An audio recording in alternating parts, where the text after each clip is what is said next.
Galerinha do terceiro ano, como é que estão vocês aí nessa semana de quarentena aí, né? Antes de começar a aula, quero mostrar meu penteado novo aí, ó, pra vocês verem o risquinho aí, né? Queria mostrar pessoalmente para vocês aí, mas felizmente as circunstâncias são maiores que as nossas vontades, né? Quero dizer que estou com saudades, né? Mas o trabalho continua, estamos juntos sempre, né? Não se acanhem em tirar qualquer dúvida ou falar comigo em qualquer momento aí que vocês precisarem, beleza? Nas vias particulares ou em qualquer canais oficiais aí. Bom, pessoal, aula passada a gente trabalhou as transformações que envolvem o processo de colonização e metropolização, né? A inversão da metrópole, que veio aqui para o Brasil, né, a partir da transferência da corte, e a independência do Brasil, que é o processo que vai levar à independência do Brasil, beleza?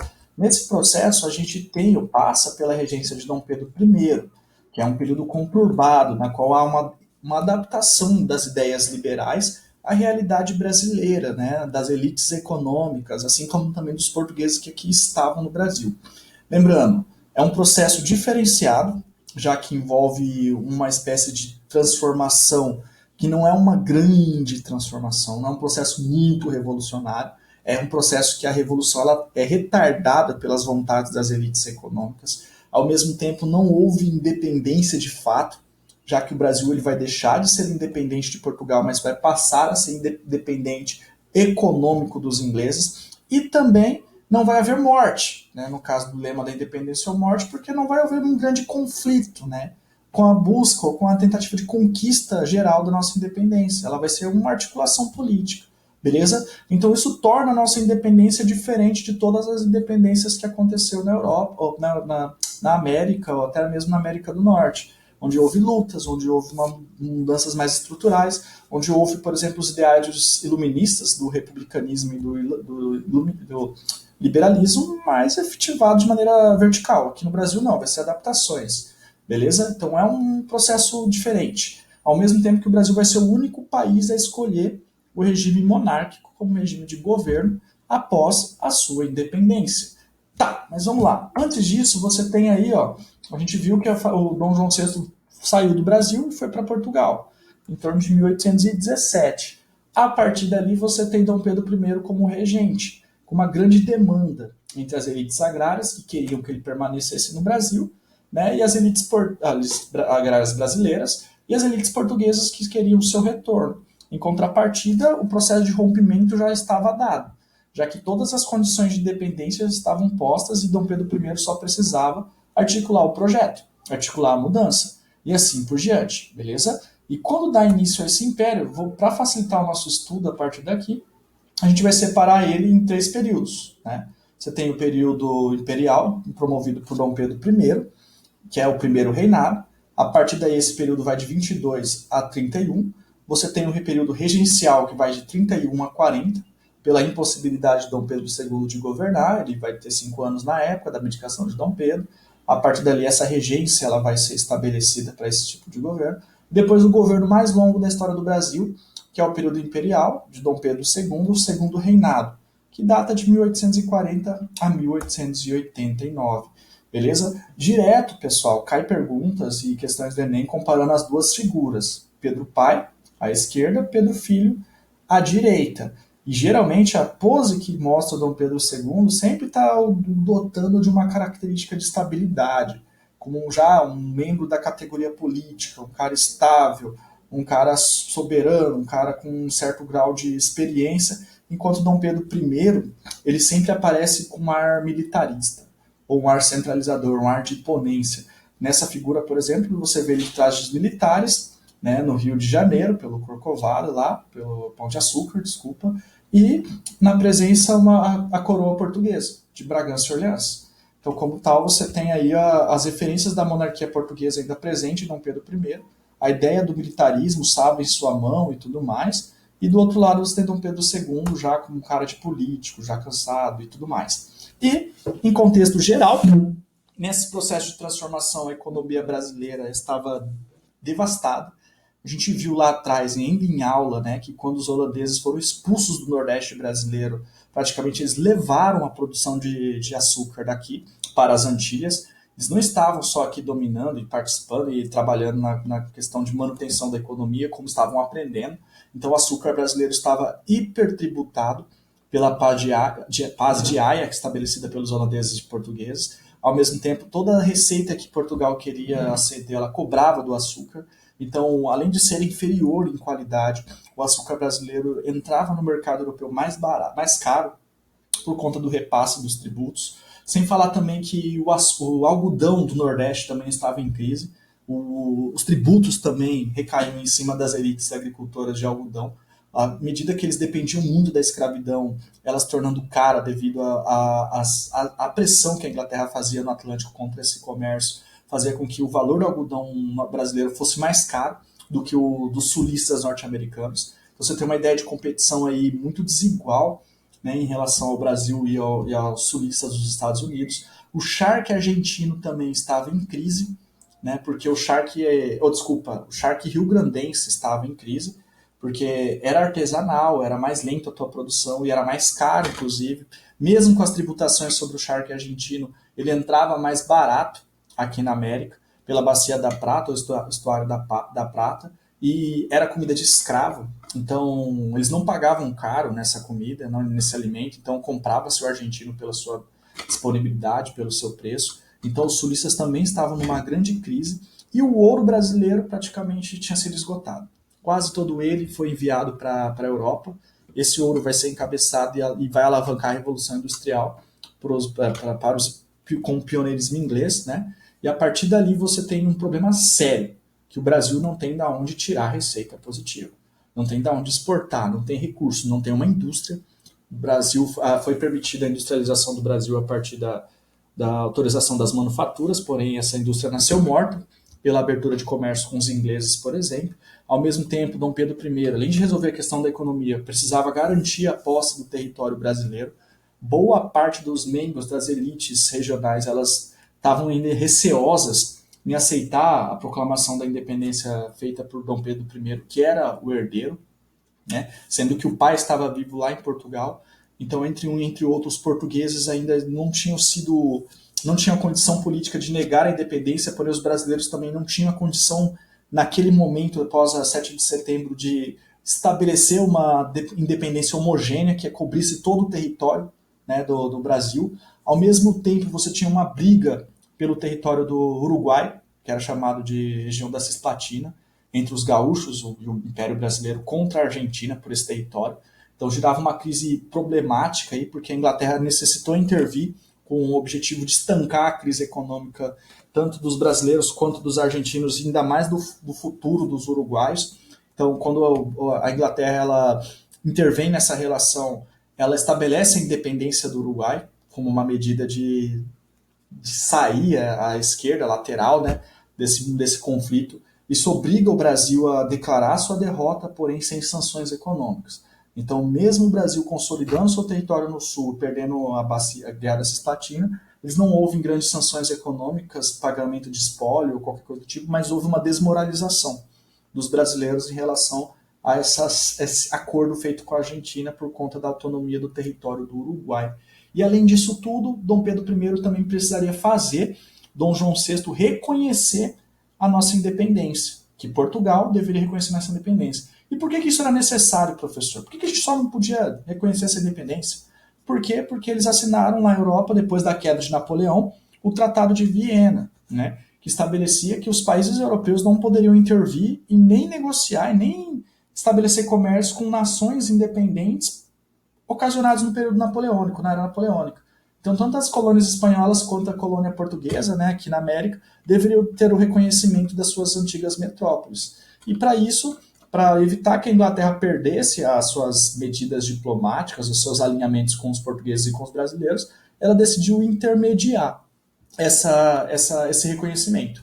E aí, para conseguir esse reconhecimento, o Brasil ele vai ter que prestar dinheiro dos ingleses, cerca de 2 milhões de libras esterlinas, para pagar pela sua independência.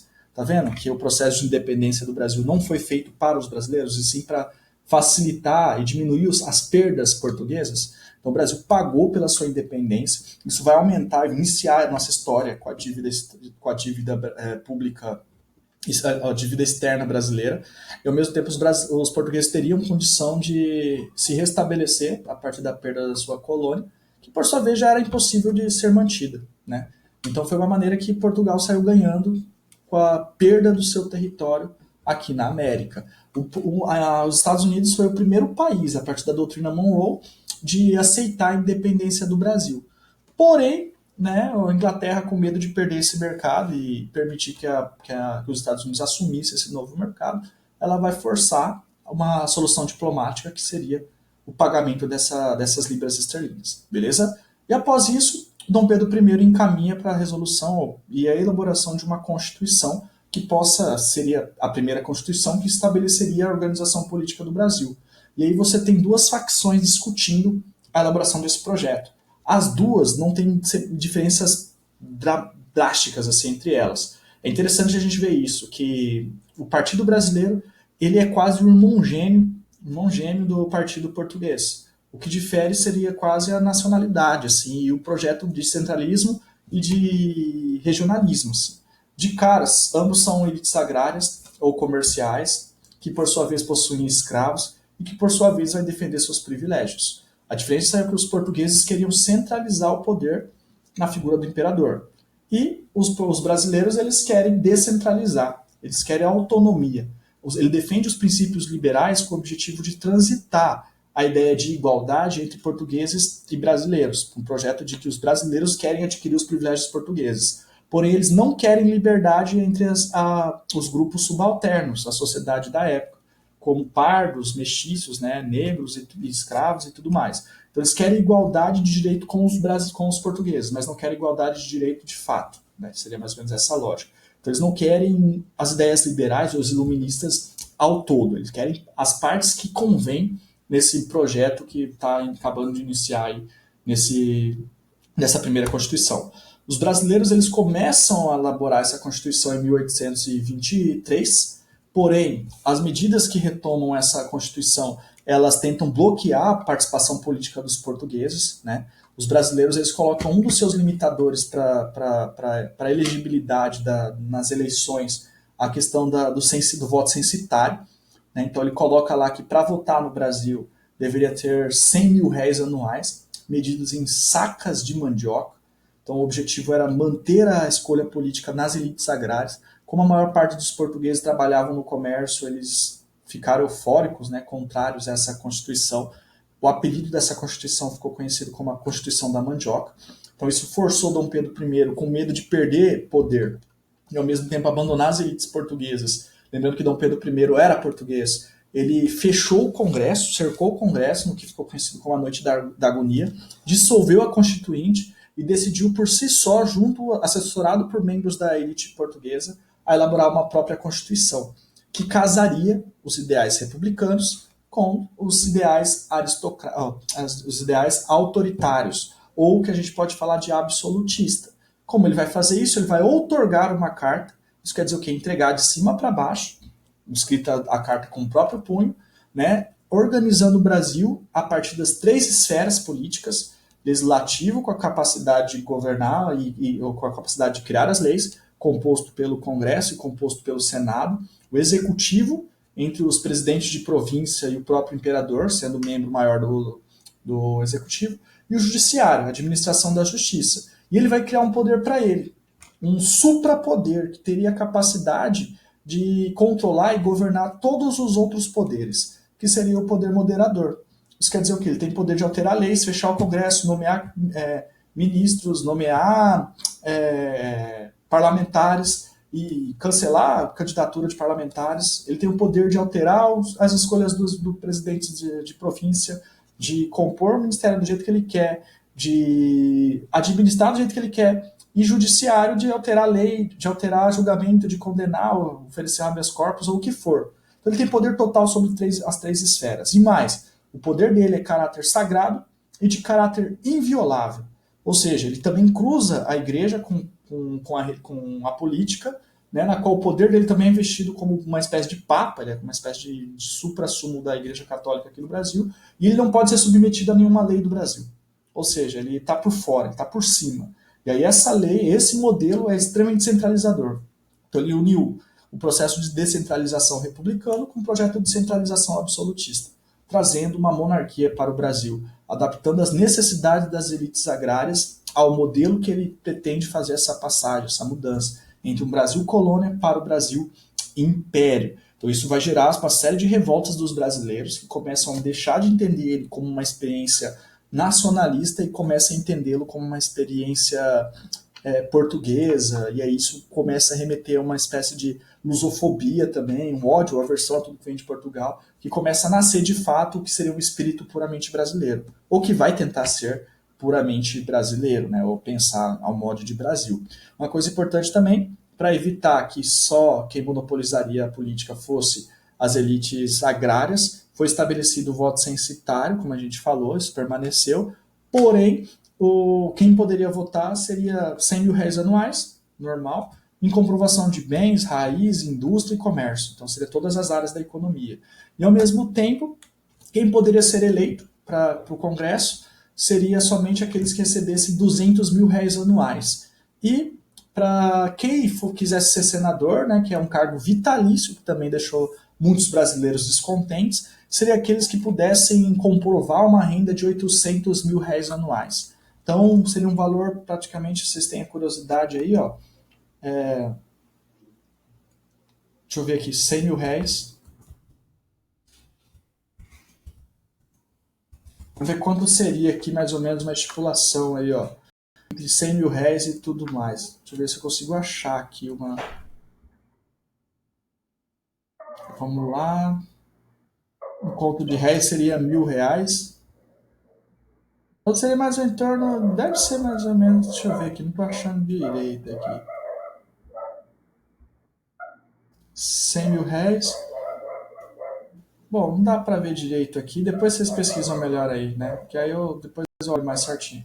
Mas seria um valor considerado alto, né? Comparado para a época, comparado para a realidade financeira da maioria dos brasileiros. Então, menos de 97% da população do Brasil votaria nesse primeiro projeto de Constituição que Dom Pedro I iria otorgar, beleza? E aí o objetivo era exatamente acomodar as elites agrárias no poder, principalmente as portuguesas. Porém, concedendo também aos brasileiros uma certa autonomia, que eles começaram a lutar para ser preservada. Estavam conquistando essa autonomia desde da transferência da corte portuguesa para o Brasil e queria preservar no governo de Dom Pedro I. Beleza, galera? Então, nessa primeira aula, o que vocês precisam saber é isso, que é um projeto de poucas mudanças, comparadas ao que a gente esperaria numa primeira independência que o Brasil lutaria para conquistar, que, por sua vez, exclui a participação popular pelo voto censitário e acomoda as elites agrárias na política a partir dessa condição entre portugueses e brasileiros. Lembrando que a economia brasileira estava devastada e os problemas que Dom Pedro I precisaria resolver são tanto os internos quanto externos, né? Entre uma política nacional e uma política internacional. Tranquilos? Então, pessoal, um grande abraço. Essa é a primeira aula. Próxima aula a gente continua a partir da crise já, né? Dos problemas apresentados pós-Constituição de 1824, que seria a Confederação do Equador, depois as guerras contra Dom Miguel, as crises internas envolvendo a Noite da Garrafada e até a abdicação de Dom Pedro I e a instalação da regência. Beleza, pessoal? Obrigado, até mais, saudades, beijos, se cuidem, tá bom? Tchau, tchau.